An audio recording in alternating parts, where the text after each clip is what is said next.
Mga kabisaya, magandang gabi. Ngayon ay muli na naman ako pupunta sa dagat para mangilaw. Ang tawag sa amin dito ay manulo. At sana ay makarami para may pangulam na naman ako bukas sa pagpasok sa trabaho. Kaya ito yung gamit ko, headlight. Tapos meron akong pana. Ito, para sa mga danggit, pag mayroong danggit. Tapos itong lagayan ko, galon.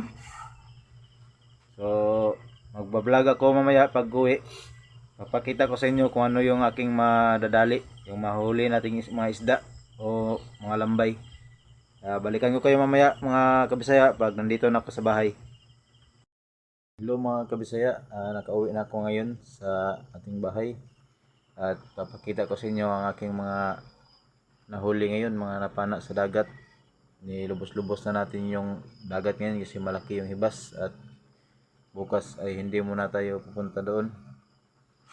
Kaya sa susunod na naman na pag malaki yung hibas ng dagat, pakita ko lang sa inyo ang aking mga nahuli ngayon.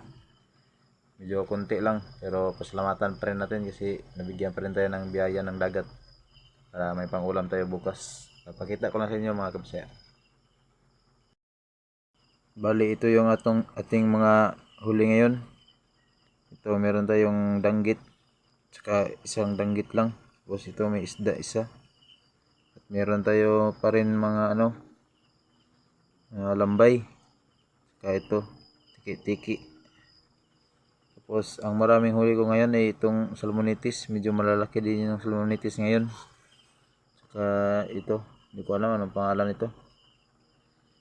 Ito yung mga nakuha natin ngayon sa dagat. Yan na tayong pangulam bukas. Paksiw ang luto natin ito. Pang umagahan. Medyo konti lang yung natin yan. Isa lang yung nakuha nating danggit. Saka may nakuha din akong maliit na nukos. Yan. At salamat sa biyaya.